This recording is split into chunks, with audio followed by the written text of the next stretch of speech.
I give the idea, and and Paris says opening for more artists. Oh, wow. Wow. And I said, now I have to compete. Yeah. I had to You're like, I want to get in. And guess what? When they open it, they're gonna receive different portfolios to see that. And maybe they don't like my style. You know, sometimes happen. Yeah. They like the idea, but maybe not my style. Correct. You're now tuning in to Unfiltered.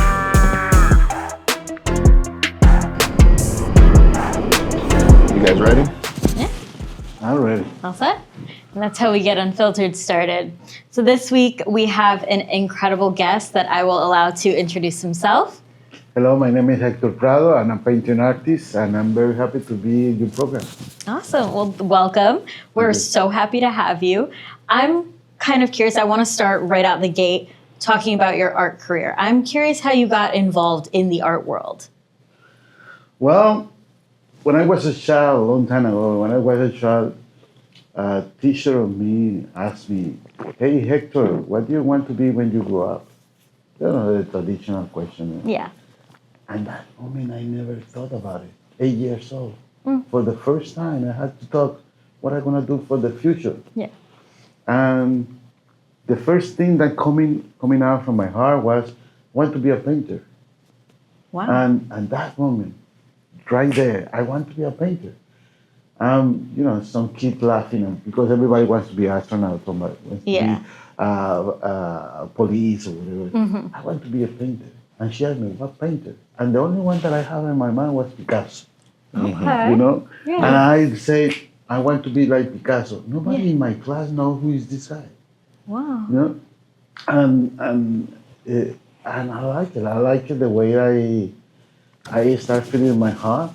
Unfortunately, I grew up in a very poor neighbor, you know, and a very humble family. Go to study arts, it wasn't easy to get in, you know. But in some point, I just keep it in my heart, and I start doing something different, you know. Yeah.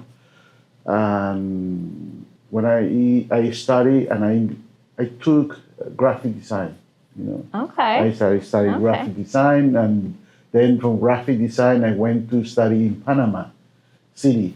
And the Panama was the American zone, you know. And I went to, and the American has computers. I say, well, Colombia doesn't exist computer, and American has computers. So, and I went then to study, and my first class was in a Mac Plus class, 1986. Wow. That's luxury there at that time. Yeah. Exactly. Imagine this. Apple Macintosh started in 1984. Yeah. And 2 years later, a Colombian guy was studying computer. And in a Mac Plus, I remember it was a black and white screen, you know. Yeah. But it has something different from all other computers. Yeah. You have a mouse. Wow. You have a mouse. Yep. And I use the mouse. And guess what? The font you can put in italics. Yep. Wow, that changed the world, believe me, at that time. So I studied that, and I come back to Colombia with a Mac computer. And then I was like a pioneer. Yeah. Yeah, you were the first. Yeah. And when I presented to advertising agency, I tried to introduce myself. What you doing? I'm a digital graphic designer. They don't know what is 1986. Yeah. So my career from that is start, but always in the back of my head, I have that little kid inside.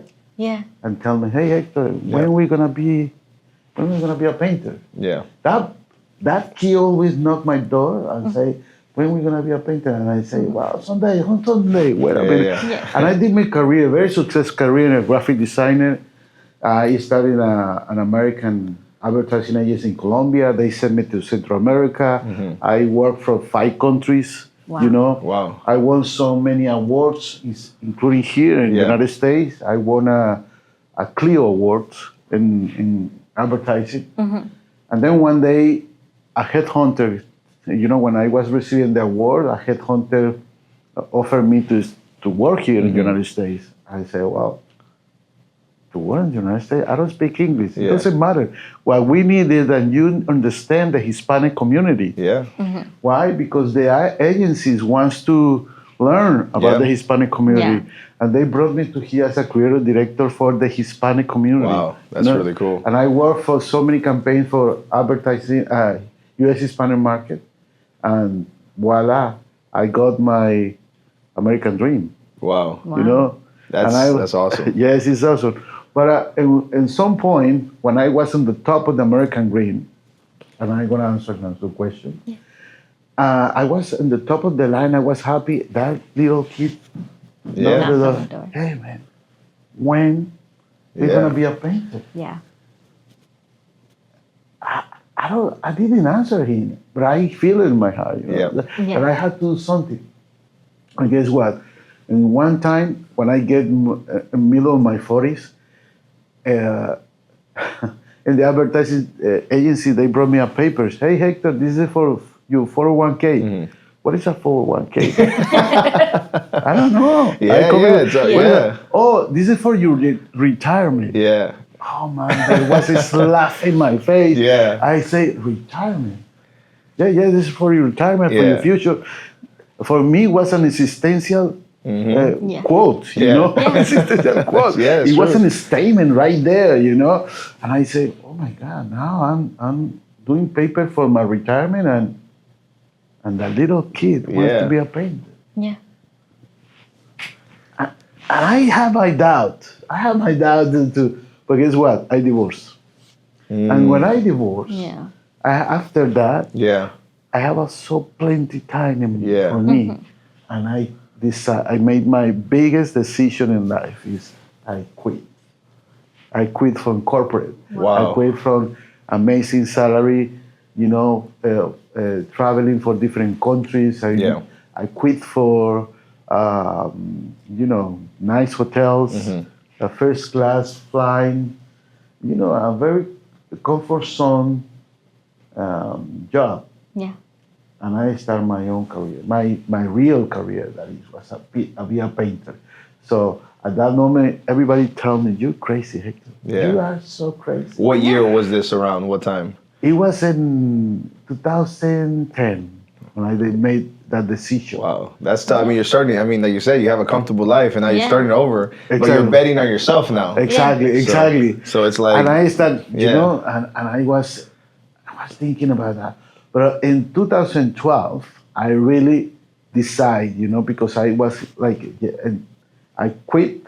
In 2012, I decided to be a professional. Okay. Not like a hobby. Yeah. You know? Yeah. And I say, if I create so many advertising campaigns for big companies and they pay me for it, well, this is the first time I'm going to do a campaign for me, for myself, for my branding. And then I discovered that, hey, I need to create a branding about me. I had to create a career that is founded in a very solid strategy. Yeah. You know, before I start painting profession, I need to put, you know, a good foundation. A foundation. When you have a building, you know, you want to go to the sky, right? But you need to start from something. Exactly.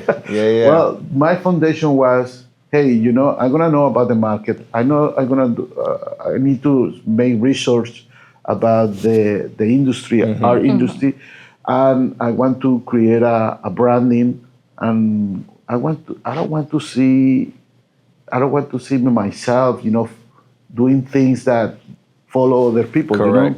You know? Do something unique. Find your own style. Find your own. Exactly. Like a singer. When you are a singer, you have to find your own style. Correct. But I have to find it. But first one, the fundamental is I need a strategy. I need a business plan. Yep. And I dedicate 3 years creating my own business plan. Wow. You know, I work in freelance for you know, as a consultant for other brand.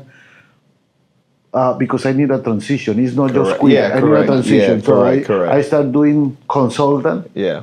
And that's what we met. Yeah. You know, we met. And then I have a small office. But as you know, I have my headphones talking with client conference call, and marketing campaigns, but I was painting. Yeah. So it's funny. I'll touch upon that. So this was, this was a while ago. We were in a co-working space. So co-working spaces are pretty cool because as you're starting out your own business, you want to get out the house. So the fact that we were able to like get out the house, and then some of these co-working spaces are really cool. It's just the energy's there. Everybody's having the same common goal to build their business up. So this is where I met Hector, and I remember, as some of you guys know, I'm a graphic designer too. So, and also I do architecture as well. So when I saw that he was there, and I saw that he was like doing graphic design and art, I'm like, wait, this is interesting. This is new to me. I'm like, because I'm a designer, but I don't do the next step. I'm like, you're pretty much taking two fields and you're marrying them, and then you're making something unique. Yeah. And then by that time, I think you already had some art pieces in that office. Exactly. I think it was Pipeline. Yes. So you had like the jellyfish, you had all this. Exactly. And it's funny. The first thing I said, I was like, man, this is really nice. Is that a wallpaper? And he's like, no, I did this by hand. I'm like, what? I'm like, this looks too perfect. He's like, yeah, this is me. I was like, oh wow. So it's pretty cool, and then that's when you started telling me about your story and things like that. But before we get too far, for those of you guys that are listening, it takes time, and you have to have a good foundation when it comes to it. It's not just doing it. I mean, if you heard what Hector was saying, it took him 3 years. You have to do a business plan, a strategy, and you got to try things out too, because you don't know if it's going to work or not. And then you can't just pull the plug where you're like, okay, I have no money coming in, I'm broke. That's one way of doing it, but you have to, you got bills to pay. You got to figure out, you got to figure out how to eat. So that's why you have a transition period where maybe you do something that it doesn't take your full time, but you can dedicate a lot of your time so that later on you see the rewards in the future. I find that very, very incredible, the fact that you did that, because it's starting to show now, especially with many years later, all of your hard work is paying off. Now your brand. I remember your brand, you had a brand book, you had even the website at the time, you had the colors and the way your logo, and I'm just like, man, this is like really how like a big company does it. Yeah. But somebody that's starting out will never do that because they think they just got to sell. Yeah. And it's not just always sell. It's sometimes you got to invest in that brand so that it can grow, and then eventually you're gonna get the respect that people are gonna see that hard work. Yeah. So, and that's where I think you learned that. It's correct. My first 3 years was focusing create a business, a business plan, including the strategy plan, the branding that I had to work around, because I'm coming from marketing. I'm coming from advertising agency. I had to do it in the right way.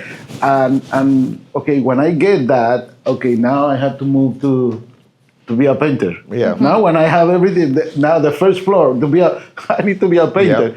But the good thing is I'm drawing wells, but I was very empirical, not professional, but I need to learn from the best. And how I did, and I started research for the academies. Here in Miami, I don't like it. Why? It's very standard. I need to go to the top, and then the top was in Italy. In Italy, right? In Italy, yes. Angels Academy, and I call Angels Academy. I say, hey, I want to have a workshop. A workshop? No, this is a career. You have to take 4 years. And I have 45 years. I say, wait a minute. I can spend 4 years just going there. What I have to do? There, I think, I'm going to learn from even the best. And I took 1 year. I went to Madrid, to Museo del Prado, and I present myself as a copista. Copista means that you go there, and I was in a list. I present my portfolio, and they allow me to get in every day to learn from each painting, from the real, from Velázquez, Michelangelo, Leonardo da Vinci. I started learning from the top of the guy. I didn't know they had that. Exactly. That's the second largest art museum in the world. Exactly, the second largest. Goya, that's where his. Goya was there. The dark collection that he has. Collection is right there. Fell in love with that. I learned a lot from that, because I learned a lot from that. Then I went from almost a year, I think it was 10 months, and I spent then all my time, every day going there from Monday to Saturday, working every day, learning how they painted, but how they inspired, what inspired them. I learn about, and I can spend 1 week in just one artwork. Yeah. You know, and one Velázquez. I learned from Yeah, Velázquez. because there's a lot. I mean, when it comes to art, the philosophy, the style, Exactly. the type of technique. I mean, it's a lot. It's not just doing it and get lucky. You know, you have to have Exactly. You have to have rules. You have to respect. And not just in the technique. Also, I was checking their strategy. Yeah. How they survive, how they work, and you can see Velázquez work for the king. Yep. You know, Yep. he worked from the king, and I say, I want to know more about the business, how they do this, how they get into the king area, how they be selected. And I study the biography. So when I get their strategy, I start building mine. But at the same time, I was learning the technique. Correct. You know, different technique. The way they join, the way they do the lights, the shadows, and everything. And then 1 year learning. When I came to Miami again, I was a painter. There you go. I say, Wow. there you go. I was a painter. Yeah. I had to believe it myself. Yeah. But guess what? As a painter with no paint. Yeah, that's true. But now I know how to do it. So the first thing that I came here, okay, I need a collection. I need to create it. So I dedicated to create a different artwork, different series. And that's what you met me here. Yeah. I was working in marketing to survive, freelance. You know, I was doing freelance, but follow my passion. I don't have the salary when I was in corporate. I don't have the position. But for me, it was a dream. You know, I was starting something from scratch. And you're doing something that you love. You have your passion. That's the difference. You're doing something that the 8-year-old boy was telling you when you were young. Like, hey, so it's a full circle moment. Exactly. Yeah. I love my profession, but it wasn't my passion. Yeah. You know, my profession have a due date when I retire. When they retire me. Yeah. 100%. You know? Yeah. But my passion is forever. Even when I'm not in this world, my work is continuing in this world, you know, doing things. And that's what I love about my passion. No, that's awesome. I can create not just artwork, I create a legacy. Yep. Yeah. A legacy that my daughters or my granddaughters or grandsons can read about my work, can go on museum and can see my work. Yep. And that is something that It's priceless. It's priceless, exactly. Yeah. And then I know that I had to create this series, but when I started the industry of the art galleries, I don't like it. I don't like it. I think sometimes they abuse the artists. I'm sorry for tell a truth, but they know sometimes they asking even a commission, a 50% commission for the artwork. Wow. It's a lot. Yeah. And they rent the space. So you go with an artwork, they say, hey, I'm gonna rent this space. Yeah. You know, what happens if I don't sell it? You have to pay the space and you can take it out. Wow. It was, and I don't like that. It was a business. It was exactly, a business. Exactly. So I say, no, wait a minute. Now I have to create something, and that's what I start working with brands. Yeah. And my career is success because right now brands and my work are together, working a collaboration. Yeah. And that's what I'm doing right now. But the first challenge that I have is, okay, now I have the series, I have the strategy, I have the everything. What is missing? Media. Yeah. But I don't have the money to pay media. What I had to do, I had to seduce the media. I had to attract the media to me. I had to create something big that the media is gonna call me. They call me. Correct. And the way that I did it was, I participated in the Coconut Grove Art Festival, and I won the first place. Is that with that famous? Is that with the art piece of the girl with the sailboat? Yes, That's the one, right? That's the one. Exactly. That's the one that I would say is your holy grail. That kind of like expose you. Exactly. So that one. We'll put the picture right here, so don't worry. Exactly. That piece. I do remember when I submit. I asked her, how many artists are? Yeah. Oh, 2,000. 2,000 artists from around the world, not from Miami, around the world. They have to submit the artwork. Wow. I said, how are we gonna get that? Yeah. So what I did, I went to see the judge, personally, and supposedly we present sketches. Yeah. Everybody presents this. No, I went with the hour finish, big one, you know, Yeah. big one. Yeah, I yeah. went, I presented, and guess what? I use the colors, the tones that is appealing for women. Yeah. Because the judges was 10 judges, and 8 was women. You gotta play the cards sometimes. Smart. Exactly. Smart. Exactly. I had to play around and say, Yeah. hey, I need to create something that is very attractive for women. And guess what? I'm gonna celebrate it about the women empowerment. You Yeah. know? Yeah.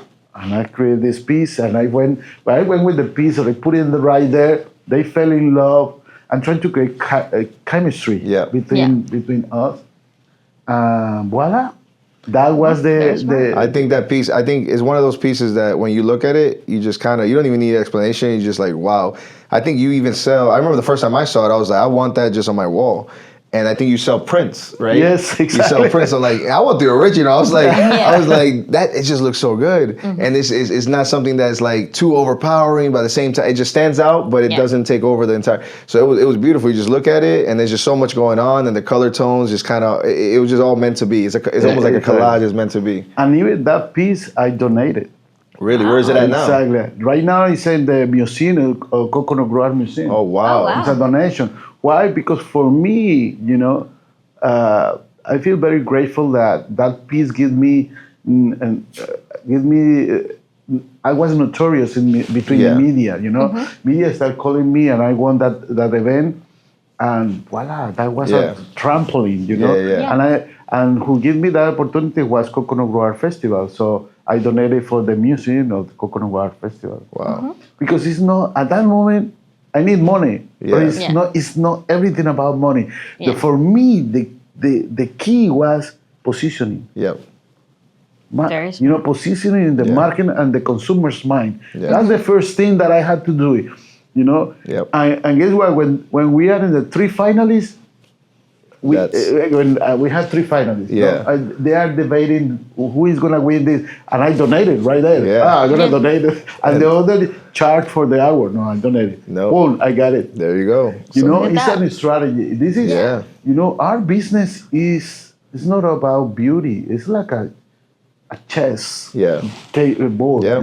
You need to put your fish Yeah. and trying to get attention for everybody. And that's why I answered your question. Yes, absolutely. That was great. Now, I think a lot of that comes because you had that marketing background working with marketing agencies before, you know, when you were a graphic designer, that you kind of were exposed to that, because the regular artists, they're just so focused on just their craft that they don't know the business side of it, and then they fall flat on their face, and they might have a beautiful piece, but they don't know how to push it. Yeah. They don't know how to expose it. Bingo. So you were able to think on your toes, like, okay, I got to do this, do that, and you know you have a great piece, but how do I make it really stand out? Exactly. Something that I'm doing right now, based in my own experience, that I think your public could be interested in is, I use strategy from different fields. Like, for example, right now, when I paint, it's because it's sold. Okay. I don't paint if that is not sold yet. Why? Because I'm not gonna spend time, you know, trying to sell it everywhere. Correct. Who is gonna know what So I it's do? commissioned at that point. Absolutely, You already have it. absolutely. Yeah. What I do is right now I have a very good VIP buyers, you know, I give it then classes how to buy art, classes about the value, because it's an investment, you know, that's an investment for an asset, you know, and they had to learn about that. I do classes for them, and I have a VIP collector group, and they are the first group who see my series. You know, I create different series, sketches. Yeah. They are the first one. Wow. They are the first one. And guess what? They say, hey, Hector, I'm going to buy this one, number 10, number 13. And because they buy in blueprint, blueprint. You know, an apartment, you know. Yeah. I use the real estate strategy. The real estate, hey, they sell apartments in blueprint. Why and I can do that? Smart. So I start calling and they love it. They love it first because they're gonna get it 50% off. Yeah. That's the first. No no galleries in the middle, no more fees. Yeah. They buy the piece without fees. It's a third fees. Correct. You know? Yeah, third party. That's Yeah. one. Third party. Second, they are part of a collection that is unique, and they like that. That uniqueness is cool. Yep. But guess what? It's not. They buy it, but they're not gonna take it for the home. They tell me, Hector, give it there, and when you make an exhibition, sell it. And guess what? Some of them, they buy it and they say, hold it for 1 or 2 years as an investment. In 1 or 2 years, it's double or triple price. Wow. And guess what? I exhibited, somebody buy it, and I had the return of the investment plus 35 to 45% more.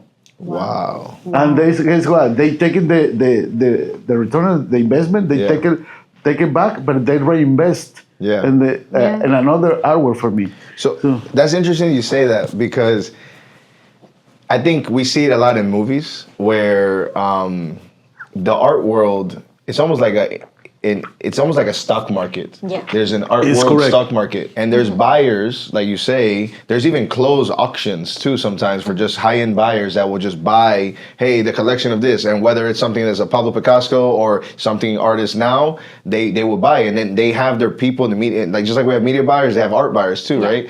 So how do you stay active in that world, so that way they don't forget about you, so that way you can be in as many of those places, because that's where essentially the money is at for you, right? Those are the people those are your clients. Exactly. So how do you, because it's not really something you'll find online, it's something that you have to network and know people to know people. So how do you continue staying active? Like is it meeting new people, going to events? What do you and your team kind of like always like hearing what's going on over here? Like how do you stay into that so that way you stay relevant? And then also, how do you change your artwork so that it doesn't become boring for them anymore? Exactly. The first thing that I do is I need to create a strategy with different legs and different arms. The first thing that I notice is the quality of my work is the minimum expectation they have. At least it has to be good. Yeah. Has to be in the technique part. It has to be good. So now that is accomplished. I don't have any problem with the technique, different areas but that is the minimum they're expecting from me. Yeah. That what they are expecting is, okay, this is a beautiful artwork, but what is the value? Value is not the same of the price. That's true. Price is one thing, value is another one. Absolutely. How I gonna, and then I start working in how I gonna raise the value of my work. Yeah. If the price is average, when I say average, so that's why I learned that it's not just paint beautiful, it's to offer to different people, but it's key who buy that artwork. Yeah. Who is the collector? Yeah. Buy. And then I start working with celebrities. I started working with some celebrities that they like it, and I start offering to celebrities, and some of them say, "Well, I'm not going to invest now, but I try to sell them." Yeah. But guess what? I offer sometimes, okay, you buy me this one, I'm going to give you another one. Maybe a portrait for your wife. Yeah.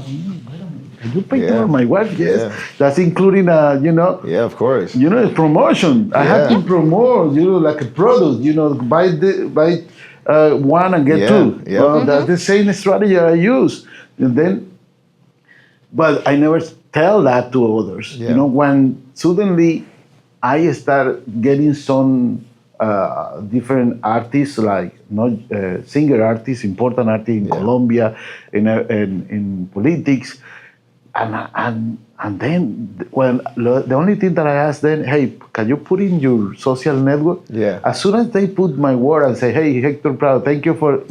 Wow. That's it. The traffic they created to my work was amazing. Why? Because the value of my work depends on the traffic of followers that I have. Correct. Yeah. The follower doesn't buy. No. But the collector, they need to see what is my power in the community. Yep. what is my, how many people love my work? Yeah. When they know that, they see the value. Yep. Yeah. Because, you know, some people say art is subjective. Yeah. I think it's subjective for the people that doesn't know about art, Correct. Yeah. right? Yeah, correct. When you Correct. are art. So, and then I start creating my own groups of different elite people Yeah. who validate my work. Okay. That's You smart. know? That's That's interesting. Validation. Validation is key. It's not about sell to the rich people. Yeah. No. It's about to sell people who is a referent in the Yeah. social network community. Yeah. Yeah. When they say check mark, you are there. You are playing now there. Yep. Exactly. Yeah. That was the way that I keep interesting for my collectors. Why? Because I always giving them surprise. And they are the first that they know. Yeah. They know what is going on. For example, I went 2 years ago. I was selected to be in the Louvre of Paris Wow. Wow. for the first time. That's incredible. Yes, I was in the Louvre of Paris. And if I'm not mistaken, that's the #1 biggest museum. Yeah. I'm pretty sure that's the biggest So art we just museum in the started world. one, two. Exactly. Everybody can check my Instagram, and you're gonna see the whole behind the scenes. So and what was everything. this? Was this they invited you, or they said bring pieces, or what was this? What was this exhibition? No, I trying to. I know, for example, they open a new gallery for contemporary gallery because they are the youngest artist they have is from 1704 something like that. Yeah. you know, So it's all- century. yeah. And they need to create something for the new Correct. emerging Yeah. artists. Yeah. And they open a room in the Louvre. in the Louvre. That is called Carousel. Everybody can check Carousel. Yeah. And the Carousel, that is they open for artists. That's good. And what they select galleries. Who is gonna be gallery for Asia, Yeah. for Europe, Yeah. gallery for America and everything. And one of the galleries was in Brazil, and they called me here in the United States. Wow. Then Wow. they call me and say, "Hey, Héctor, I saw your work, and I want to be." And I say, "Well, I don't work with galleries." Yeah. Oh, are you not interested to be in the Louvre of Paris? Excuse me? It's like yes. Oh, okay. No, Like, interested. sure. Sure. I had to be there, of course. Yeah. But you had to be selected, and Yeah. you had to send some work and everything. And I submit my work, and they like it, but they request, yes, I saw your work, but you had to create something original for us. Wow. Oh. Something original. Wow. And they give me the size, they give me the style. Yeah. Because it has to be it has to be a a masterpiece, not just something that I throw painting in the Yeah. canvas Yeah. and voila, no. Yeah. Because they are they Wow. masterize. They and I wore 2 pieces that you can see it there. That is el hilo rojo, that you can see it, and they love it. Wow. They love what I send it, and I went there because I went with my daughter. I remember because I want to document them Yeah. for my legacy. Yeah. Wow. You know. Wow. Now That's my incredible. grandson, my grandfather, they can see that I was in the Louvre. Yeah. And I was there, not just for the industry, also for the legacy that I'm pursuing. Wow. That's awesome. That is. One question. So some of you guys know already. Some of our team from Unfiltered is in Colombia. So if we start talking Spanish, because we're doing a little bilingual here. But no. So I wanted to know. We had a part of our team. They were asking, como usted es colombiano, ¿qué parte de tu nacimiento, usted ser colombiano, te afecta cómo se hace el arte ahora mismo? ¿Usted piensa que eso te ha afectado en la manera de usted aprender y traer rutas de Colombia a tu manera de hacer arte? ¿O usted ya cree hacer algo que es totalmente diferente porque lo hiciste en Madrid, lo hice acá, lo que sea? ¿O usted le echa sazón ahí de ser hispano y que la gente sepa que eso es algo que un artista hispano lo hizo? Bueno, fíjate que una de las cosas que yo hice cuando llegué a este país a trabajar con el mercado hispano fue borrar los estereotipos. I had to erase the stereotype. Yeah. El sombrero, Yeah. los frijoles, la guitarra, el Yeah. mariachi. You say Colombia, that's what you see. That's what they think. Entonces, ¿no? Y cuando yo llegué, el mercado estaba saturado de estereotipos. Sí. ¿No? Estaba saturado. Entonces lo que hice yo fue trabajar en contra de eso. ¿Por qué? Porque somos seres humanos. Yeah. No importa la raza. Aquí todo es por raza. Te diferencian por raza, Sí. por de dónde vienes y todo. Pero al final somos seres humanos. Son seres humanos.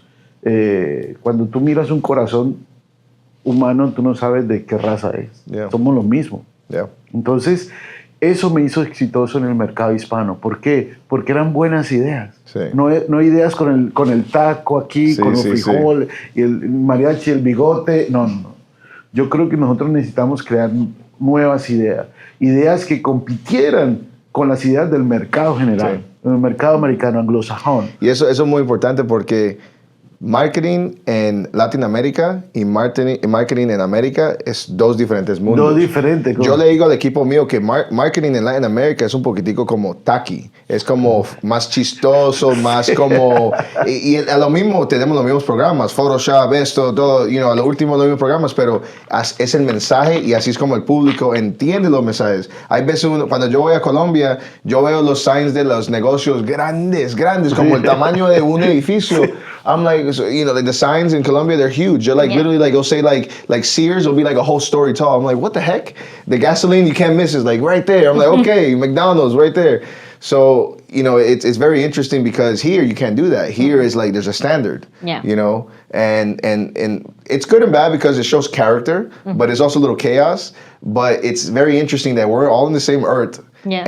And we're all people, but Yeah. it's different ways of kind of interpreting the marketing. Yeah. Now in America, you're starting to see, there's movies on Netflix. I don't know the name of the movie, but the guy that helped with the Lay's potato chips, he wanted to create the tahini. Yeah. I don't know his name particularly, but they made a whole Netflix documentary on it. Well, I don't know if it was Lay's or Frito, Lay's, but he pretty much kept going to the boss. He was a janitor. Was it the like, Cheetos? I- It was the Hot Cheetos or yeah, hot the something. Flamin' Hot Cheetos one. So he was like, hey, Yeah. we need to, we're Mexican. We don't eat this stuff. We eat with tahini, we eat with this. Yeah. And they're like, no, we never do that. And then they finally did it. Sales went up like crazy. Yeah, exactly. But he had to have a strategy too, because people Exactly. weren't buying in the beginning. But once they knew, and if you think about it now, I think now more than ever, the Latin community has power in numbers.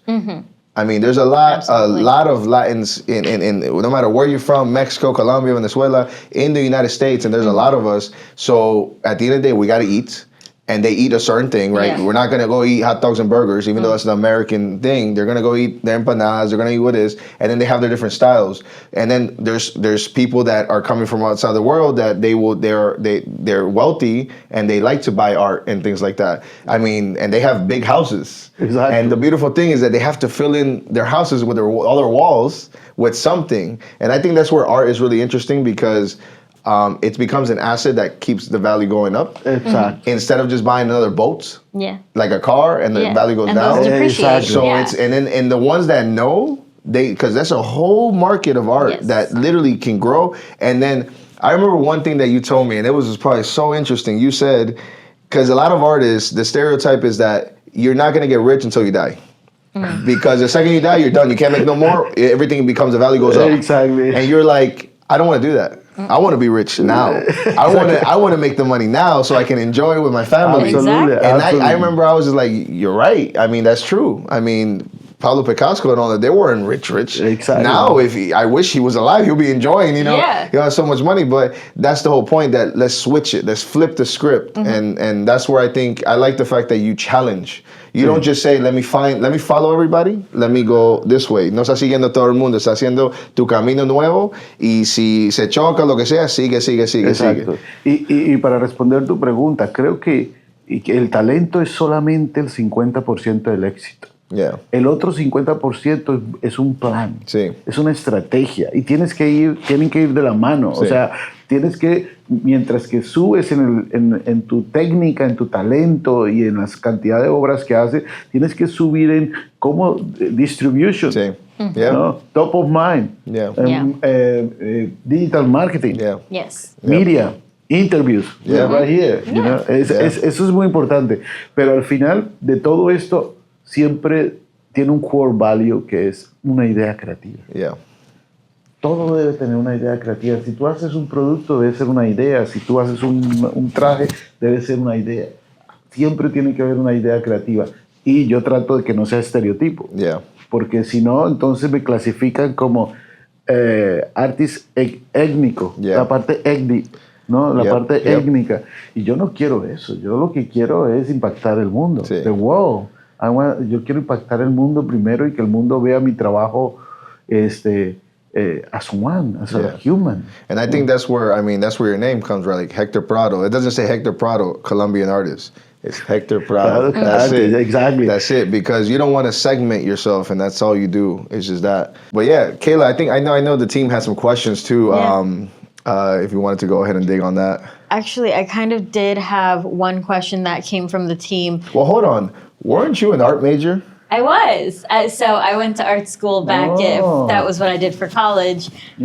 So it's very fascinating hearing from somebody who's established in the art world talking about the art world itself. I know that we learn the bare basics, but we don't learn about the investing level of art unless you go very deep into that sector. Now, I majored more in film and television, but I did start with like a bit of a classical art background. Mm-hmm. So, you know, do you have any like formal education in it? No, I wasn't. Incredible. But in the middle of my business plan, one of the areas that I had to improve was financials. Yeah. So I started studying stock market. Right now I'm a stock market investor. But not just for my retirement, also because I want to know how people value things, you know? Yeah. And voila, right there was a big study. How the people look for something that is going to be value for in the time. It doesn't going to have this appreciation. And they never taught us about that in school. They never taught us. And I started doing investment. Wow, 45% of my income from art is going to stock market.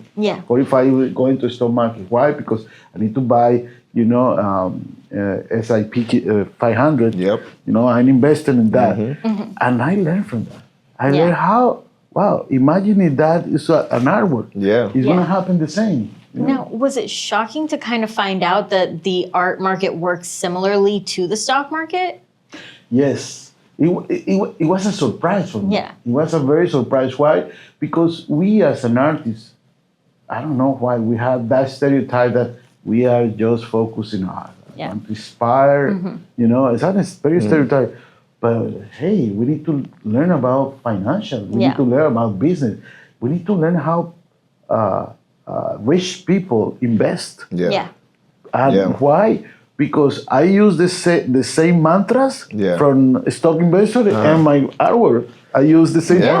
When I learn and present a portfolio, because I present a portfolio, I have the same quote from. I have even quote for big investor guys, you know, and I use it. Why? Because they need to see that it's very similar. Correct. You know. Correct. And that was key in my career. I think after that I started to be organized. Organization and your finances, you need to be organized. You know why? Because you need to reinvest in yourself. And that's key. Workshops. You need to reinvest in traveling. You know, around the world. Go for 1 year to Madrid. It wasn't cheap. It wasn't cheap. So, exactly. You have to take risks. Also, you know, in the same way that you take risks. A new way of painting. You have to take risks in life too, in the financial. A big risk for me doesn't work with art galleries. Why? Because I'm not gonna create my own art gallery. That's true. And right now, and my next path is to be a curator, and because so many artists are calling me right now. Really? Hey, I want. How I learned? You do classes? Wow. I say, man, I never thought about it. You know? That's not a bad Exactly. Now I'm thinking to do classes, you know, and I say digital classes and I can record it. And then after that, I'm thinking about to write a book. Yeah, Yeah. You know, for sure. Yeah. how to improve your artist career. Actually, I have this is the first time I'm gonna say el arte de vivir del arte. That'll be the name of the book. Yes. There you go. Exclusive, unfiltered. Look at Right that. there. Exactly. The art of live from art. Wow. That is key because Yeah. so many artists doesn't know how to do. Yeah. And now I'm gonna teach them the different strategy, different examples, the different things. So you'll be doing the formal training. Exactly, it's a lot of information that I learned. In the last 10 years, I gathered all these success and risk ideas and crazy ideas. Yeah. Some of them I crashed it. Some of them, but I learned from that. Yeah. And that is key. Una pregunta que tengo es, y yo creo que de pronto en este libro le va a responder la pregunta, es, haciendo un artista nuevo, ¿ok? O de pronto la pregunta es para usted. Ya sabemos que el valor del arte es diferente dependiendo de quién está viendo el arte. Pero usted cuando hace una comisión para un arte, un portrait o algo así, ¿usted cómo hace los precios? ¿Cómo usted tiene un price sheet? ¿O usted dependiendo del tamaño? ¿O dependiendo de la técnica que usted va a usar? ¿O cuánto se va a demorar?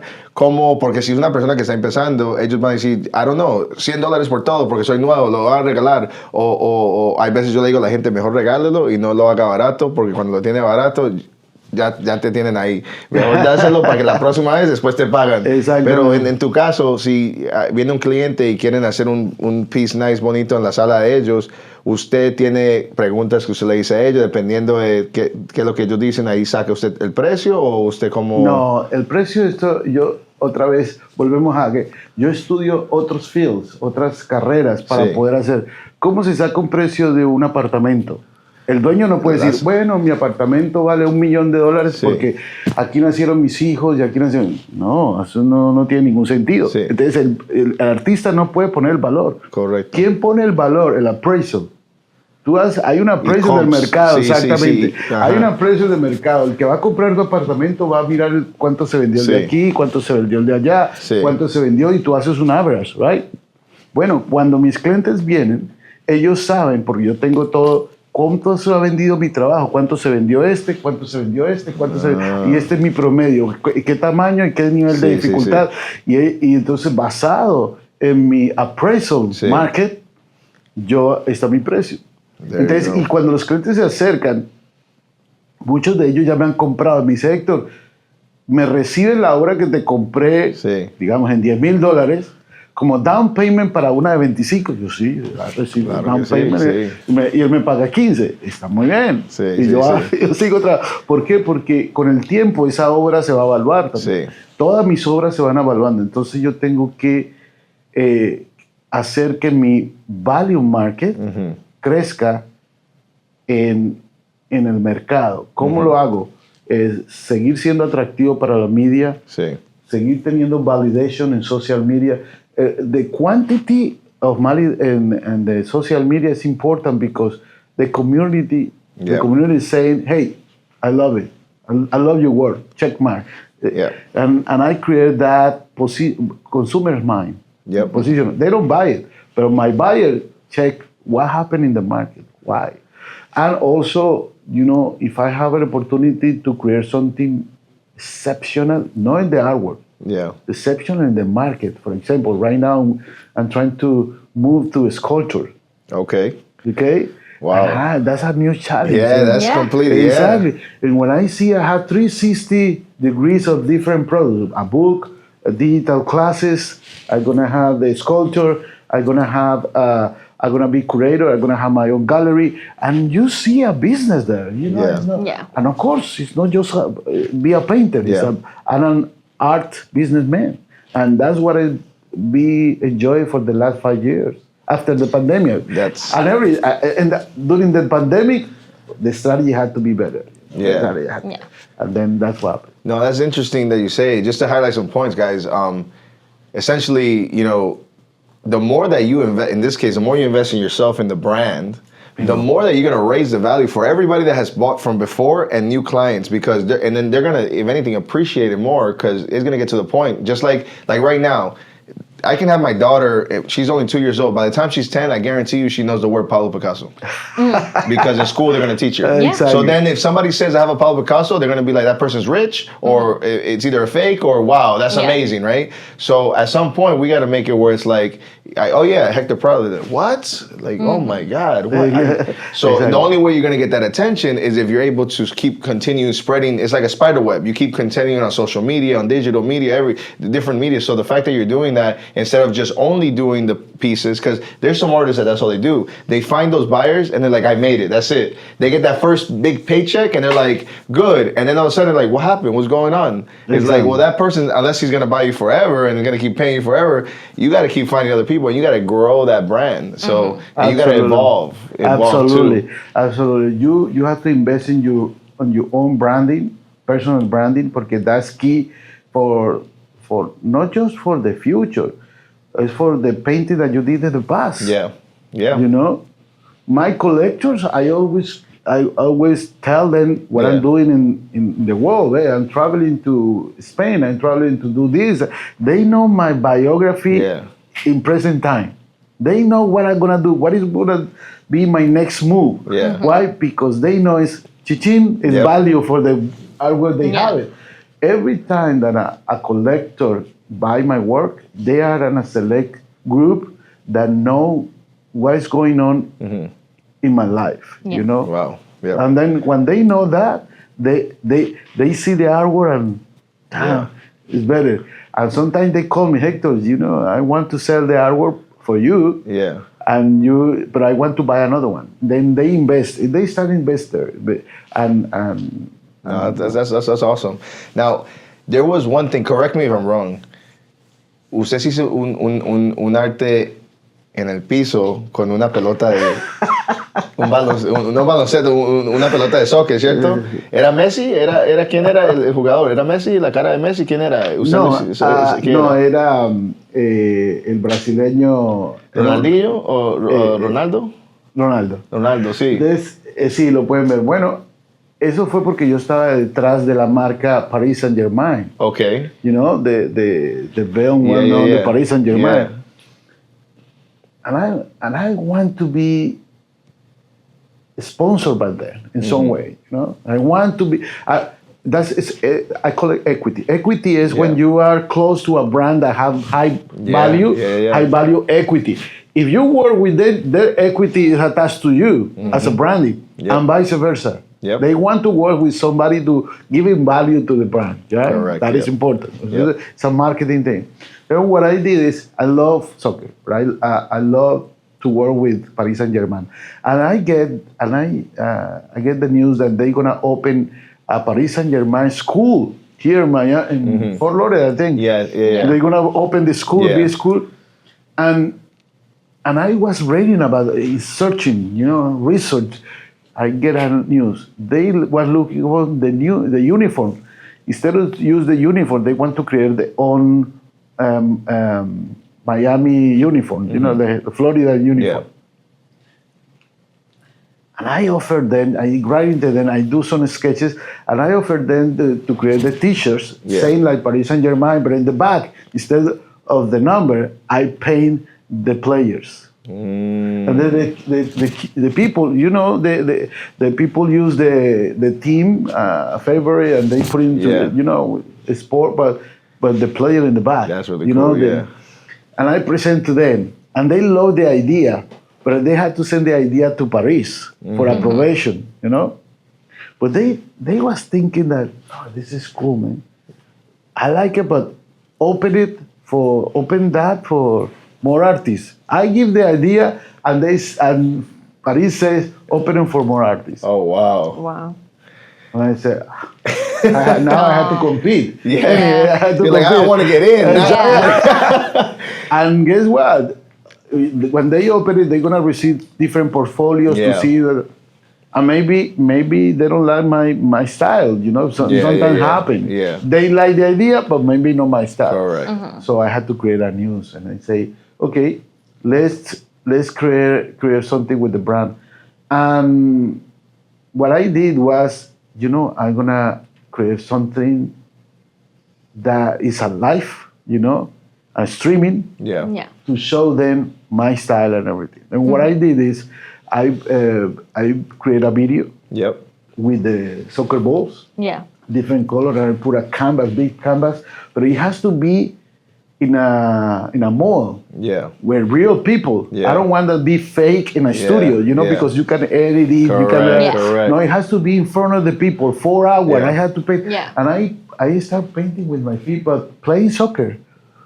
With my soccer shoes and everything, I would start playing and moving around. And sometimes I throw in the ball to the other guy who Yeah. to change the ball with another color. They throw it to me, and it was a show, It's entertainment. Yeah. an Yeah. entertainment show. Yeah. And I did my best. I never paint with my feet, but this is the first time that I Yeah. can do it. But the people love it. I was surrounded by people clapping, taking pictures, and I was viral. Viral everywhere, was viral. Wow. That video was viral, and that went to Paris, and voila, I got the business. There Wow. you go. Wow. Incredible. You see, that's the Creativity, thing. You were creative, and I like the fact that you pivoted. You were like, okay, I want to go in. Then they said open up tomorrow. It's like, oh man, now I gotta compete. And it's like you did a good thing, but at the same time, it kind of hurt you a little bit. You're like, how do I stand out again? Exactly. And then you That went is- around. Exactly. Because the first one was the businessman Yeah. trying to get in a new business. Yeah. But the second one was the painter creating some and create idea. You see, Yep. different hat. Yep. I had to move on Yeah. different hat. And guess what? You can see the logo of Paris Saint Germain in my Yeah. in my Instagram. Very and now nice. you can see Porsche. You can see Altus Grand Kendall. Wow. You can see also mangoes. No, you can see mangoes, and I like when the brands call me, Hector. I want that you move my business, but Wow. from the culture side, not from the marketing side, Yeah. from the Yeah. culture side. Yeah. And that's what I do. And all these ideas and strategies is gonna be in my book.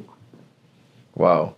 I seen recently you had an event in at the Fort Lauderdale airport. They had like a private event, and you had your artwork there. What was that about? That was maybe could be a year ago now or many months ago. It was by where the airport. It was like private jets, and you guys had. Exactly. Well, they call me. This is beautiful. They sell jets in the same way that this city has boat shows. Yes. They have jet Yeah. shows. Yeah. Wow.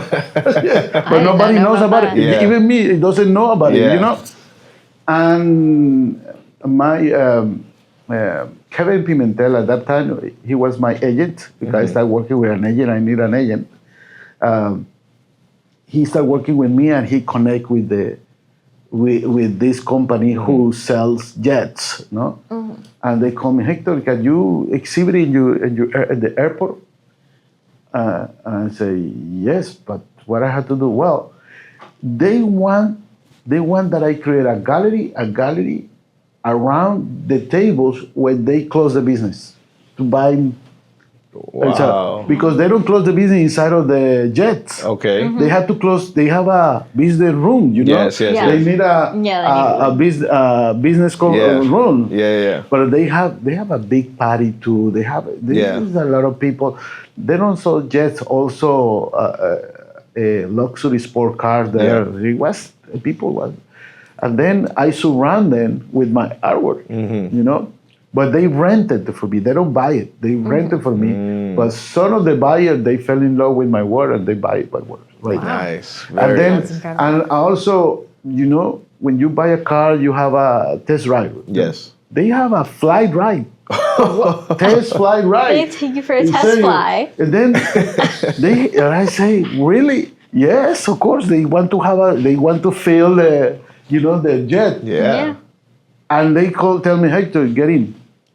Wow. Get in to what? Whoa. Talk with my client, And I talk about art. I was like, like entertainment guy over there. Yeah, different experience. No, that's Oh my awesome. goodness. And something that I learned from them is, yes, this is a very rich people, people who, wow. But when they talk with an artist, they talk it like this. Yeah. Not like Yeah. that. Yeah. It's talking Yeah. like that. One-to-one, yeah, Why? same Because level. they love art. They love the knowledge you have about art. You Yeah. know. I don't have the same numbers at the bank, but Yeah. but I have the But same. the respect is there. Yeah. And they- Exactly. yes. Respect is Yeah. there. And as soon as they they do the test and they see we went around. Wow. You know, we fly around and when I landing again, they are happy. Yeah. We had some drinks. We had and who's next? And then I going down and then I present myself again another test drive. Yeah, wow. But I was part of the conversation. You know, I was part. No, all of them do tests. Sometimes it's parking and you get into the yeah. And I learned that you know, I can be a spokesperson. Yeah. There's another business there. Yeah. I can be a yeah. spokesperson. I can work for other brands. Your business side was going, like, Exactly. hey, I can help. Exactly. Yeah. And then you can see that I'm not a crazy painter in a studio, very, I don't know, drinking, Uh-huh. you know, like a stereotype. Yeah. I don't want to be the stereotype. I want to be a businessman Yeah. and change everything. Yeah. And right now I'm compiling all my experience in this book that to teach others, you know. Yeah. Yeah. And if you like the book, well, you can go deep in some digital workshops. You know, Yeah. that is gonna be more detailed. Yeah. No, And definitely, then right definitely. there, this is all about art. Art is beautiful, and it's my passion. Yeah. I combine my knowledge in marketing strategies and advertising, and now I doing art advertising. Advertising. That's Yeah. That right I there. like that. We can trademark that. Yeah, you should. Advertising. That's awesome. I like that. Exactly. Because it's not about graphic design; it's about Yeah. art. Yeah. Yeah. And that goes beyond, you know. It's not about a beautiful layer. It's about a meaningful concept. Well, let me ask you this, because since you early on you took graphic design and then, you know, actual hand drawings and things like that, you kind of married the two. How do you feel about AI now being here? Are you welcoming it? Are you using some of the tools? Do you think it helps other artists, or do you think it's maybe like just, you know, use it if you want to use it, but you should still respect the craft? Like, what do you think about AI? Very, very, very good question. Very good question. I love AI, but not in the same way that the other people do it. In a different way. Yeah. What is happening right now is this is a very common question that I get. You know, and what I think is don't worry about to lose your job in the future or your profession. You have to be worried about the people who learn about AI, the artists who learn about AI. Those are the ones who are going to take your job. Yeah. Exactly. true. Yeah. Not the AI. Yeah. The AI is a wonderful tool. Yeah. It's a wonderful and master tool. Yeah. You know, but you can't pretend that the AI is going to do art. That's true. Yeah. Exactly. Why? Because AI is about the technique. Maybe do something amazing, the Yeah. technique. But for example, the AI never going to have my own experience. That's true. For example, when a woman broke my heart, I start painting something different in the canvas because my heart was broken. AI is not going to have the emotion. No. It's Exactly. not going to have, How many beautiful songs have been written because Yeah. somebody broke their heart? You know, experience. That spirit, AI never going to have the spirit. Yeah. AI can have technique, Correct. but not the soul. That's true. Yeah. That's true. Exactly. That's true. AI doesn't have soul. Yeah. And that soul in the canvas is mine. Yeah. Yeah. That's all in true. the technique you can learn in an academy. In an art academy, you can learn the Absolutely. aprendiz. Yeah. But nobody's gonna learn how Héctor Prado dealing with the heartbroken Yeah. to paint. The human touch. Exactly. The Yeah. human touch. Exactly. The human touch. That is something that AI never is gonna happen. Yeah. So I'm not worried about it. I use the AI for my strategies. Yeah. Yeah. That's the one that I do. Yeah. I do the AI to learn about the stock market. Yeah. You know, how to invest. Sometimes I do the chart and I say, hey, what do you feel here? Yeah. Can I trade it today? No. Yeah. And they put it down. That's amazing. Yeah. But to teach my AI to have my own emotions and feelings, Yeah. No. nobody's gonna have it. And but it's welcome for me. I think it's a great tool, like a brush, like a pencil, like a sculpture. I can use it, all that. That's literally what I say a lot. I've said it multiple times that AI is just another tool. Like you can get a pencil, and just because you're holding the pencil, but you have Pablo Picasso next to you with the pencil, that doesn't mean you're both going to come out with the same art piece. Exactly. There's the know-how and then how to use the tool. So use it how it's supposed to be used, and you have to understand how to respect the tool and use it so that it works in your benefit. Yeah. Exactly. Yeah. Pablo Picasso, now that you mentioned Pablo Picasso, people ask me, Hector, bro, I can do a Pablo Picasso. It's so very simple, very cubism. I can do it. Yeah. Okay, one thing is you can copy what Pablo Picasso invent. Yes. He was Correct. the first one. Correct. You know? Yep.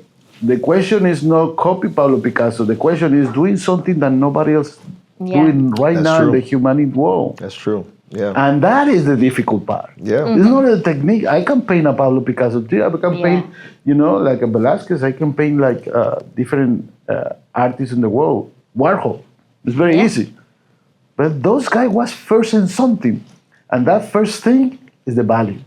And also a lot of people don't understand that first thing sometimes you have to wait till it becomes like approved by the public. Because like I can do something today and it's completely different. Like, why are you doing that? And that's 10 years from now, that's gonna be like everybody's like, he's a genius and everything.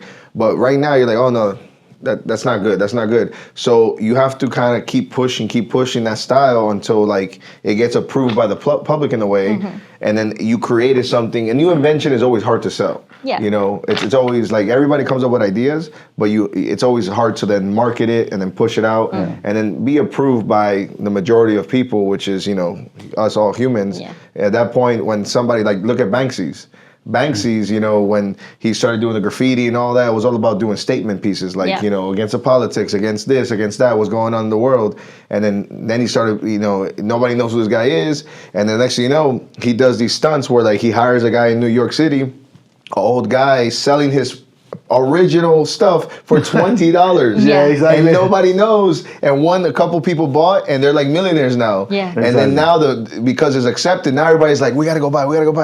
Now you have people selling fake Banksys, on every corner store.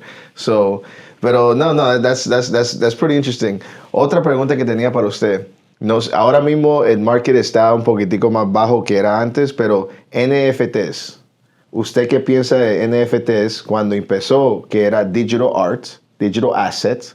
¿Usted piensa que eso es algo que usted se metiste en eso, tratar de vender tu arte como un asset que es digital, que alguien puede comprar el original y that's it, they own that file? Like the digital art, because NFTs, that's what they are. They're pretty much the original, like you can put it on the TV and that's my picture. Nobody in the world can do anything with that picture as mine. I bought it from the artist. So right now NFTs kind of went down. I think there's going to be, just like anything, is going to come back up at some point, because there's good things to do with digital assets. And because you have art like prints, right? You sell a duplicate of it, so you can't sell the original to everybody. Did you ever get into NFTs or anything like that, or think about it as a business model or something like that? Yes, I received an invitation from people to do NFTs. And I need to stick to my strategy. I can just change everything because something new in the market, Correct. I have a strategy, long-term strategy. Yeah. I have to follow the strategy. And it was interesting. I like the way, because this is similar to the stock market. Yes. Very similar to buy some assets. The only thing that I don't get was the massive appreciation. Yeah. Yeah. Because one NFT is appreciation by one person, Yes, that's true. but it's not appreciated by the mass. Yeah. And then my focus is I'm gonna create a piece, I'm gonna sell it for one, but the people is gonna still doing appreciation. Yeah. And that is, and also the biggest thing is all my work, all my portfolios, I use it for royalties. I paint one thing, but I use it for different brands, different events, limited editions. With one painting. With That's an smart, NFT, no. Yeah, it's done. That's it. It's exclusive. Exclusive. Yeah. It's so exclusive that you do one, but you can replicate everything. Yeah. You say, "Wait a minute, my business at this moment can do," and again, it's like a Bitcoin. I invest in Bitcoin right now, but I think for artists, it's good when you have your root of collectors. Yes. When you have a very good root of collectors, group of collectors, now you can start doing this kind of thing. Why? Because now you own a group of buyers. Yeah. That means they have originals, but they also want to invest in the NFTs. Yes. And then I think I'm gonna do it in the future, but for now I have to stick to my strategy. Yeah, no, that's good, and that's good that you say that, because a lot of people, they do jump ship. They something new is out, and then another AI thing, another that. Oh, we have to do this, we have to do that, and then they wonder why their strategy doesn't work. Yeah. Bingo. And it's okay. Sometimes the strategy that you wrote from the beginning might not be the solution, but you have to see it through, and also look at the precedents that we have. You have big companies that they weren't big. Nobody became McDonald's overnight. It took time. Exactly. And everybody's always, I think people are impatient and they're looking for that instant gratification. Like, I want to be an artist. I have an idea. I'm going to paint with blindfolds on and just see, and I'll be the blindfold guy. And then it goes viral and they're like, okay, I made it. And then now it's like, keep sending it, keep doing it. But then they never understand, like, what is it? Like, they don't market it. They don't do nothing. And then yes, it's okay to get a little pop of buzz, but then you have to have a strategy. Like, how are you going to continue? I like the fact that you've been pivoting with different ideas, whether it's you had to become almost an entertainer for the people in the jets flying to doing, soccer paintings on the floor, so all of this is really, really creative. Taking classes in Madrid and all that, a lot of people don't know, but I teach architecture at college level. So the first thing I tell my students is, if you're going to study architecture or you're going to study anything, surround yourself by that. That is your new world now. You have to respect it, and you have to surround yourself. Right now, you're surrounded by your mom, your dad, your friends, and everything. And unfortunately, unless they are in that world, they can't help you. You have to get out of the bubble and go into this new bubble, and there's a new world. And you go, wow. So like, if you're an artist, surround yourself with other artists. Go there, pay the respects. The beautiful thing about art is that it's all over the world. There's museums everywhere you can go. And then I always say, you have to pay your respects. You have to understand the people that did it before you, understand why they did it, not to copy them, but you have to understand. You can't just say, I'm an artist, and then you have a conversation with another artist, and you can't even keep up because they don't know about a principle. They don't know what type of style of art. They don't know what cubism is. They'll be like, oh, I don't know. I just paint with a brush. It's like, what? It's like, it's almost offensive, almost. It's almost kind of like a slap to the face. Like, you can't call yourself a chef and you just make an egg. I'm a chef now. It's like, what? No.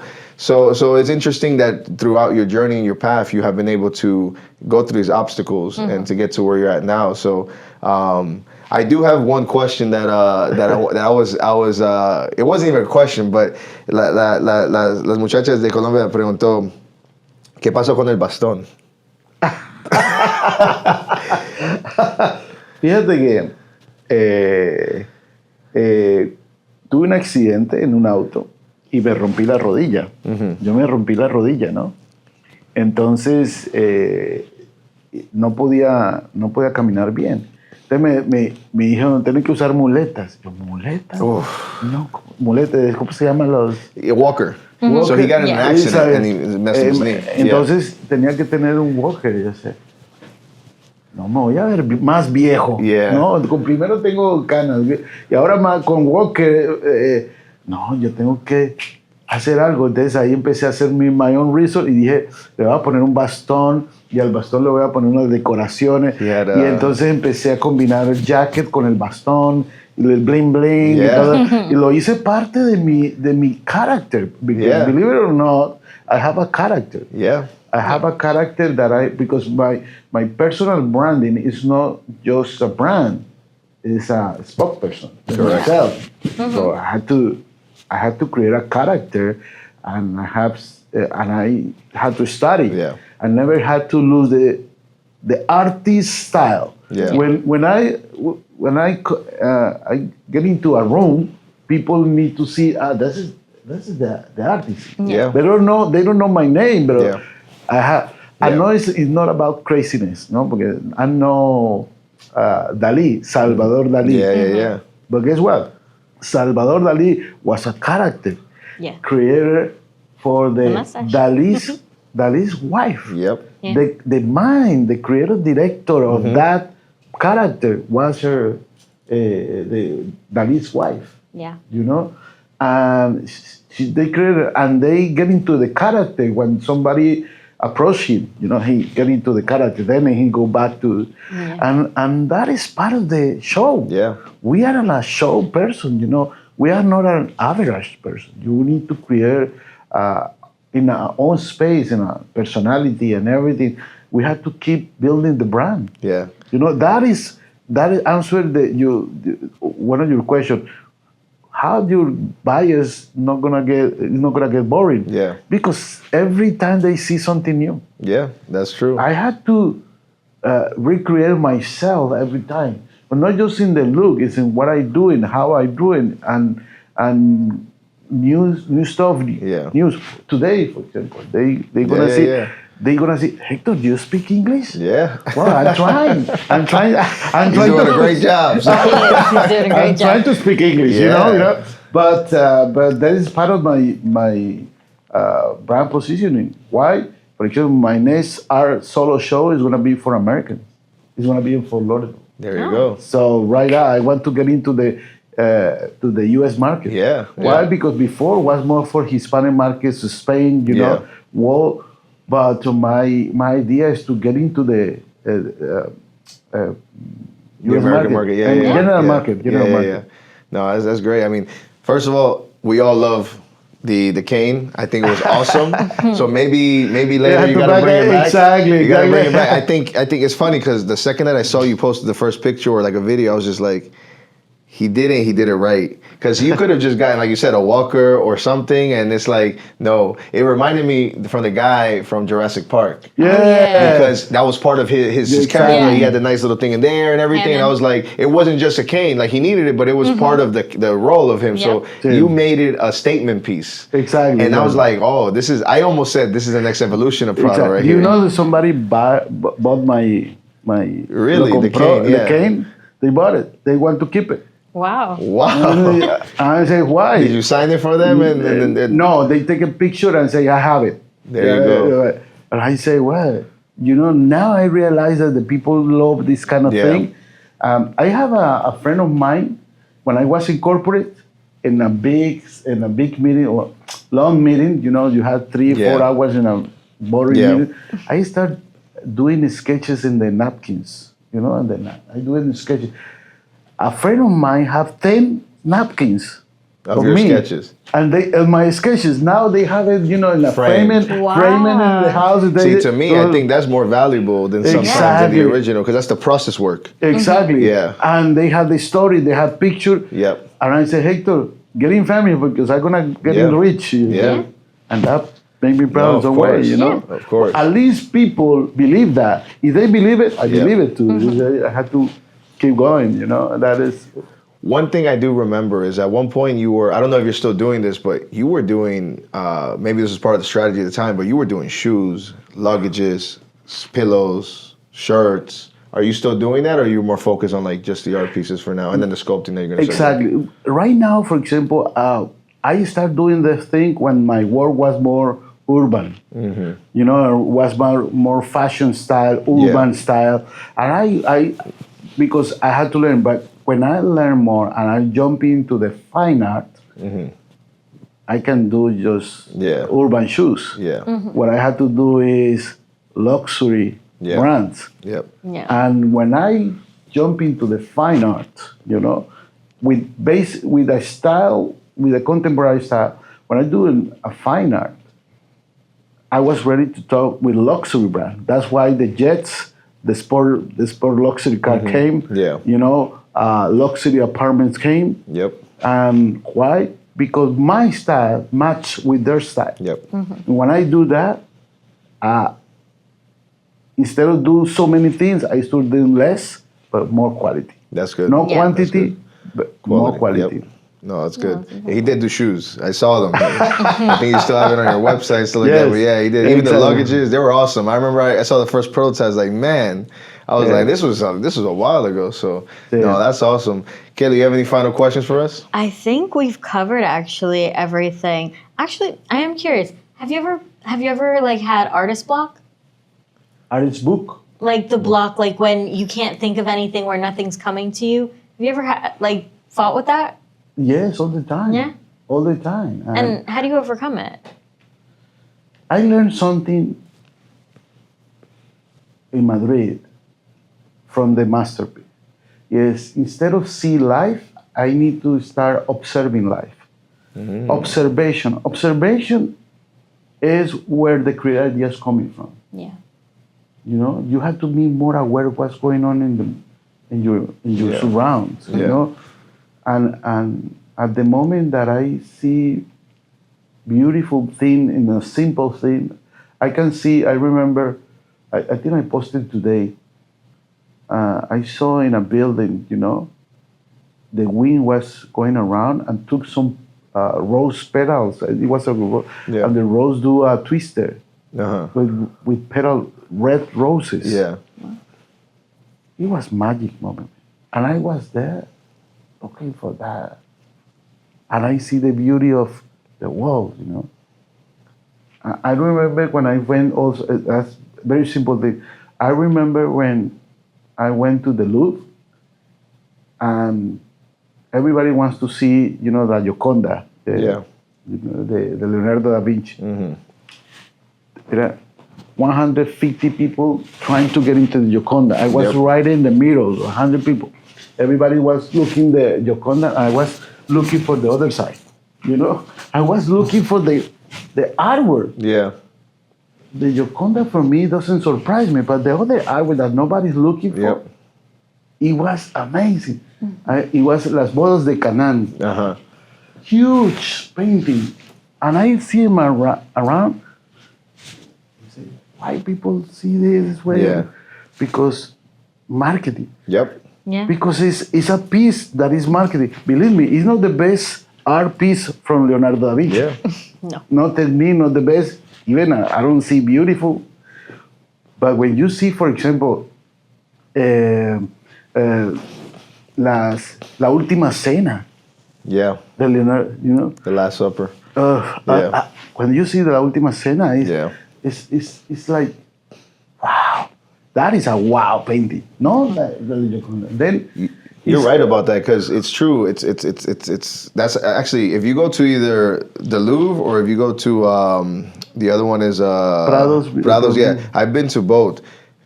First of all, they're massive. Mm-hmm. Massive. When I was at the Prado the first time, I was like, this is multiple floors and it just goes on forever. You can stare at one painting all day. Yeah. Yes. You know, and then so I had the luxury to go multiple times because I was in the area. But there's like, for example, I went to, it was in Florence. We went to where the David is, the statue of David. Yes, yes. There's three of them. There's the original. There's the 20 whatever, Gigantic the gigantic one, and then there's a bronze one all the way in the hill, and then there's one that's in the plaza. Well, I went to the one where they have inside the big one, and then I was more. Everybody's there like taking pictures of like the massive statue. I was more impressed by all of the process work that he never finished. Yeah. That looks like rocks. Yeah. But it's like you see a leg and you see and to me, I was just like so fascinated because when we learned in school, you know, at that time, people didn't live that long. No. And so I'm like, how the heck? I'm like, even if I start doing this right now, I don't think I can beat him. Like, even if I just start going, I will die before this. I'm like, and they're like, oh, we have more rooms. That's all him. I'm like, how? Like, exactly. Like, he never sleep. And guess what? People look in the way that marketing say you have to look. Yep. But when you are a good observation, you look another way. Yep. And you're gonna find inspiration. Yep. When you block, you know. Yes, every time. And then if I have blood, I had to go out, leave. I had to leave. You're never gonna create in a room, you know, four walls, four walls. Never. You have to leave, go in there, meet new people, new cultures, new spaces, and you never been there. Even if you don't like it, but you have to observation. And I think observation is my key to get inspiration. Yeah. Now, our company slogan is "Design is everywhere." Yeah. That's why I wanted to ask that. Literally, I tell the entire team, I'm like, guys, you have to understand that we can be in a cafe right now. You look everywhere. Somebody designed this. Somebody designed the shirt, the uniform. It's everywhere. You never know when that inspiration is going to pop in the head. And then all of a sudden, it just kind of just gives you that thought, and it can be something new. It can be something that's going to help you finish an art piece. Whatever it is, you just never know. And sometimes it's not just visual. Sometimes it's sound. Sometimes it's like weather. It's the senses. Your senses, your energy is changing. You know, like you saw the rose petals, and it's making this twister, and you're like, it slows down. It's almost like you're watching it in slow motion. Exactly. And you're like, what is going on? And there's somebody else next to you, like, what's going on? Like, what happened there? But you have to absorb, and then I like what they told you, don't live life but observation. That's so key. I mean, that is so key. It's important, and believe me, it's not just for a career; it's for your soul. Yeah, absolutely. Go out and observe what's going on with different eyes, and you're gonna get new information, new thing that is gonna improve your life and create it. That's true. Now, una cosa que yo siempre digo, porque nosotros tenemos equipos de graphic designers en el equipo de nosotros, y yo siendo graphic designer, dígame si usted también le ha pasado esto. Yo digo que graphic design y creativity es algo que no es un switch que se puede prender y pagar. Es una cosa que cuando uno está en el modo de design y ser creative, cuando ese switch está prendido, uno está en la zona, uno está en el momento, y esos son los días que uno trabaja 10 horas y no sabe el reloj, uno está en el zone. ¿Cómo usted le va a explicar a un artist nuevo que está empezando a hacer painting o algo así, cómo meterse en esa zona? Porque mucha gente piensa que, yo acabé de trabajar, soy cansado, lo que sea, voy a empezar a dibujar. Hay veces no puede, no le va a salir nada bueno porque uno no está en esa mentalidad. Uno tiene que meterse en esa zona, y esas veces, como si yo tengo un mal día hoy y yo empiezo a dibujar algo, me va a salir puro mierda. Entonces uno tiene que estar en ese zone. Usted ha tenido situaciones que usted está haciendo un art piece y uno lleva horas y horas, y usted a veces checa el reloj y las 2 de la mañana. Sí. Y eso es... Sí. Y hay obras que me han quedado mal también. Sí. Yo he empezado y ya estoy terminando, me voy atrás y digo, I don't like it. What is that? What happened? Entonces yo cojo un scrap, un jabón, jabón, agua y jabón, y lavo todo, y vuelvo y empiezo. He starts again. Scratch again. Like it, yeah. Why? Because the first person that I will have to cultivate is me. Yeah. Mm-hmm. I'm the first one. Yeah. You know? Eso tiene que... Me ha pasado ya. Pero es muy importante vivir. Mi recomendación es si estás en el trabajo todo el tiempo, usa un día para vivir. Yeah. Y de ahí salen las ideas creativas. Yo tomo las ideas de la calle, las traigo a mi estudio, las pongo en el canvas y las devuelvo a la calle. Sí. That's what I do. Take it. Take the ideas from the streets, put it on canvas, and then return it back. So it's a cycle. Exactly. Yeah. Pero encerrado en 4 paredes no lo vas a hacer. No lo vas a hacer. Y hiciste una pregunta que me gustaría mucho hablar, la diferencia entre diseño gráfico y arte, ¿no? Creo que es importante. Hablemos del banano y el tape de catalán. Okay.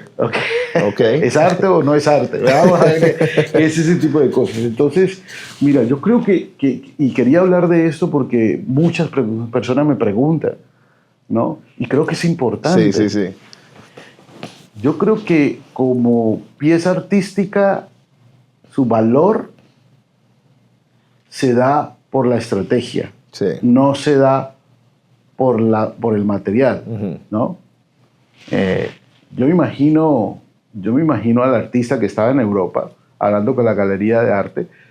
Él no va a mandar el banano y el tape. Él le va a decir a la galería, vea, vaya a Publix y se compra un banano y le pone un tape, porque así tiene que... El banano dura 5 días. Talking about the viral banana and tape on the wall. Yeah. Exactamente, entonces vaya y lo haga. Pero como lo dice catalán y lo valida una galería de Sí. arte, toma valor Sí. y crea un show, ¿verdad? ¿Dónde está el verdadero valor de esa pieza? Porque yo creo en esa pieza como marketing. Yo creo que esa pieza es pop culture. Yeah. Se creó un ícono. Sí. Pop Yeah. culture. El japonés que lo compró por millones de dólares, Sí. no compró un banano con un tape, compró un pop culture icon. Sí. Sí. Right? Como Happy Face. You Sí. know Happy Sí, Face? sí, sí. Yeah. Yeah. Happy Face es muy simple. El artista que lo creó no ganó Sí. el salary, pero quien lo registró es el que tiene los millones. Sí. Cuando alguien va a usar el Happy Face para logos, para un t-shirt, Sí. para algo, had to pay. Yeah. Bueno, ahora el japonés que es dueño del icono tiene que pagarle a él para crear el banano con el tape. Yeah. Yeah. Y como técnica no es nada, pero se creó el valor Sí. desde la comunicación, desde crear este show espectacular. Sí. Entonces tiene su valor, Sí. ¿no? Tiene su valor. No sé si vale la pena, pero Brito Sí. es un excelente marketing person. Yeah. Como artista tengo mis reservas, pero como marketing Sí. me quito el sombrero. Lo que necesitamos que hacer es, ahora Art Basel que viene, necesitamos un Héctor Prado, versión del banano y el tape, pero hágalo con un plátano. Exactamente. Pero eso es cuando se conjugan varias cosas. Porque si el artista emergente pone un banano con un tape, no, esto no va a pasar nada. Pero tiene que ser con un artista posicionado en el Sí, mercado, sí. controversial, que Sí. tiene ya mucha... ¿Y quién lo valida? Porque él puede decir esto es arte, Sí. pero alguien que también tiene el mismo value, Sí. ¿no? Diga, sí, yo apruebo, checkmark. Cuando eso se une, el mercado va a decir... Es lo mismo con música, como lo que está pasando ahora con Bad Bunny. Bad Bunny Exacto. está empezando a volver a hacer cosas, está introduciendo salsa ahora en la música que él está haciendo, y la gente cuando entiende salsa, todo el mundo dice que eso es lo que escuchan mis padres, o la gente que sabe, Exactamente. pero ahora la gente que no sabe está diciendo, wow, salsa es esto, y para nosotros que son colombianos que sabemos, eso es normal, pero Exacto. para el público que son más gente, como Bad Bunny, que es tan grande, yo voy a decir, oh, él está trayendo ese sonido es viejo, pero lo está trayendo en el media público, y ahora lo están aceptando otra vez. Y te digo, y está pasando. Y si Bad Bunny hace una obra de arte, dime por cuánto se va a ver. Y así sea que coja una pintura y la Sí. tire a un canvas. ¿Usted qué Porque piensa? ves, Ok, ¿usted qué piensa? Usted de pronto ha visto esto en TikTok. Hay un artista, no sé el nombre de él, está la gente alrededor de él y él cogió un paintbrush y lo hizo así en el piso. Y todo el mundo, wow. Y nada más, y se fue. Y después había otro artista que puso bloques de arena encima de cada uno, los tiró, se cayó y todo el mundo, wow. Y todo el mundo está diciendo, ¿pero eso qué es? ¿Eso es arte o eso es un show? Pero está viral. ¿Usted qué piensa de esos? ¿Eso es un gimmick o qué piensa? Porque es como similar a la banana y el tape, pero es diferente. Bueno, eso viene del nadaísmo. Nadaísmo es un estilo. Cuando yo no tengo talento y no sé cantar, no sé bailar, no sé pintar, no sé nada, me uno a un grupo de gente que no sea talentosa Sí. y creamos algo. Sí, Entonces, ¿qué es lo que se une gente sin talento, sí, ¿no? Y crean algo que para ellos sí lo es.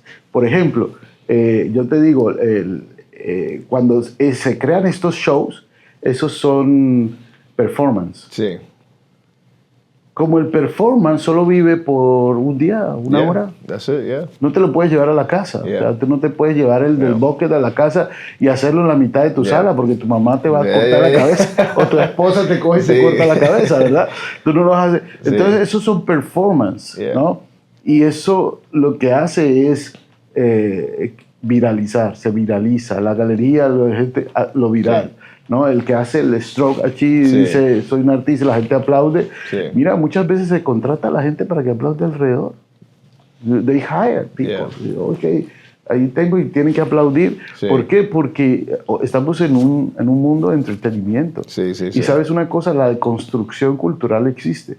¿Qué es la deconstrucción cultural? Es lo que hizo Picasso.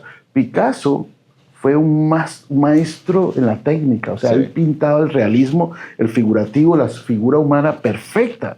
Cuando llegó al top dijo, ¿y ahora?